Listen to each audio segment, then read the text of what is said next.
You know that feeling when the credits roll and you just sit there mouth open, questioning if you're even real. Some movies don't just twist a plot. They unravel your entire reality. Today, we aren't just watching movies. We're taking a psychological acid trip, from time loops that trap your soul to endings that punish you for paying attention. Here are 10 movies that will mindfuck you into next week. Let's get confused. Number 10, Predestination. What if I could put him in front of you? The man that ruined your life. Would you kill him? Imagine a snake eating its own tail for 90 minutes. This Ethan Hawke thriller starts as a manhunt for a bomber, but it quickly pivots into a bar conversation with a mysterious stranger. I won't spoil the twist, but by the end, you'll try to draw the protagonist's family tree and realize it's just a circle.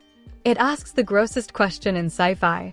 What if you met yourself, fell in love with yourself, gave birth to yourself, and then hunted yourself? It's a logical paradox with no beginning or end. You will rewind the last 10 minutes 3 times. And it's a total brain annihilation. Number 9, The Prestige. Shoot me. Come on. No, I can't shoot. Do it! How'd you like that? How do you do it? Christopher Nolan's masterpiece about rival magicians, The Prestige. On the surface, it's 2 men ruining each other's lives. But the mindfuck is so sneaky, you'll miss it on the first watch. The film reveals its secret in the first minute: the pledge, the turn, and the prestige. But we ignore it because we want to be fooled. Then, in the final seconds, Nolan reveals the movie itself was the trick. The plot is a distraction from the horrifying reality of what Hugh Jackman's character actually did every single night. It's the only movie where the title card is a spoiler. Absolute genius. Number 8, Coherence. Still not have service. I got 0. On the news, they're talking about the comet. Yeah. Wheeler's comet. After it passed, people get lost, they would end up in the wrong home. And they keep telling people that this can happen. Fair warning, this looks like it was filmed on an iPhone, but don't be fooled. This is the scariest non-horror film ever made. 8 friends have dinner during a comet passing, the lights flicker, and then they walk out the front door. Coherence operates on quantum physics. Every time they enter a dark zone, they switch dimensions. There are dozens of versions of these people trying to replace the prime versions. By the end, you won't know who is real. You'll never look at a dark hallway or a dinner party the same way again. Number 7, Park Chan-wook's Oldboy. Skip the remake and watch the Korean original. This isn't a mindfuck, it's a mind murder. A man is locked in a hotel room for 15 years for no reason, then randomly released. He has 5 days to find his captor. The twist is legendary. It's the only reveal in cinema history that makes you physically recoil, vomit a little, and then applaud. It weaponizes empathy. Just when you think it's a revenge thriller, it becomes a Greek tragedy about the worst coincidence in history. The last 10 minutes are pure poison. Number 6, Denis Villeneuve's Enemy. Every dictatorship has one obsession, and that's it. So in ancient Rome, they gave the people bread and circuses. They kept the populace busy with entertainment. But other dictatorships use other strategies to control ideas, the knowledge. Jake Gyllenhaal plays a history teacher who sees his exact double in a movie. He finds the actor, they meet, chaos ensues. The lighting is sickly yellow, the dialogue is stilted, and there's a bizarre obsession with giant spiders. The mindfuck isn't a plot twist, it's the final 5 seconds. Villeneuve refuses to explain the metaphor. Is it about marriage, identity, power? The movie doesn't care. It just leaves a knot in your stomach that you'll be Googling at 2 in the morning and you'll still be wrong. Number 5, Primer. Here's what's going to happen. I'm going to read this, and you're going to listen, and you're going to stay on the line, and you're not going to interrupt, you're not going to speak for any reason. The Godzilla of mindfucks. It cost $7,000 to make, but it contains more complex math than Interstellar. Nobody understands it on the first watch. 2 engineers accidentally build a time machine in a storage unit. Primer respects the science. It creates nested paradoxes and a timeline that looks like a plate of spaghetti. There's a scene where a character says, "I haven't told you which one I am yet." That sentence broke film students everywhere. You need a PhD and a whiteboard to figure out who traveled when. It's the only movie that requires a second viewing before the first one even ends. Number 4, being John Malkovich.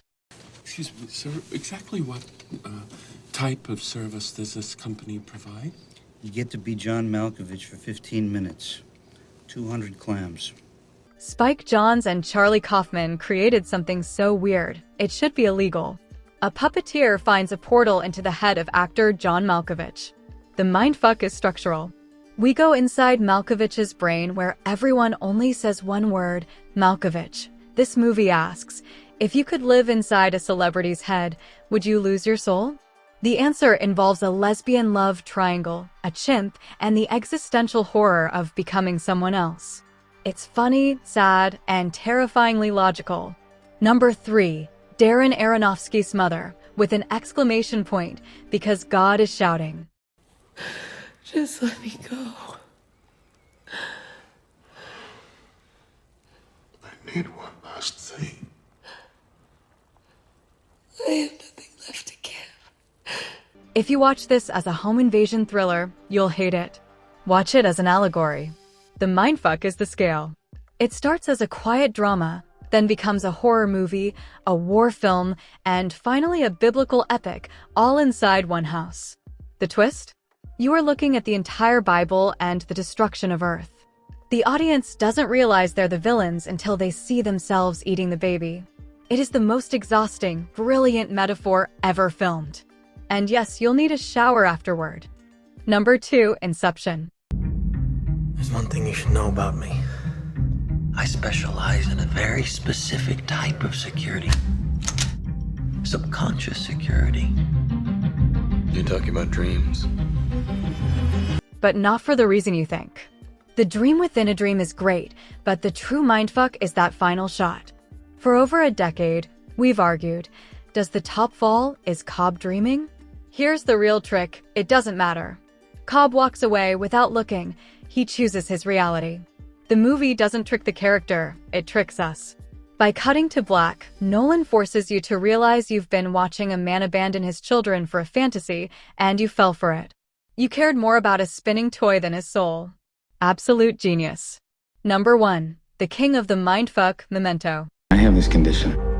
The condition? It's my memory. Amnesia. No. It's different from that. Since my injury, I can't make new memories. Everything fades.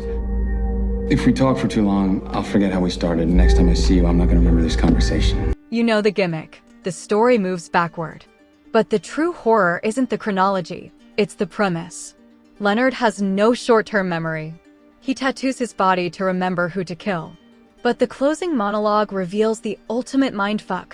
Leonard admits he chooses to lie to himself. He destroys evidence and writes lies on his skin, not because he has to, but because he wants to live in a story. The entire movie is about a man willingly gaslighting himself to find purpose. You finish Memento wondering, what lies have I tattooed on my own soul? That was 10 levels of absolute brain damage. But the real question is, are you still sure about the world you're sitting in right now? If you want another dose of existential dread, subscribe and hit the bell. Next time, we're diving into the madness of The Lighthouse and Possessor. So which of these movies broke you the most? Drop your theories in the comments. I'll be there trying to piece my own sanity back together. Until next time, keep questioning everything.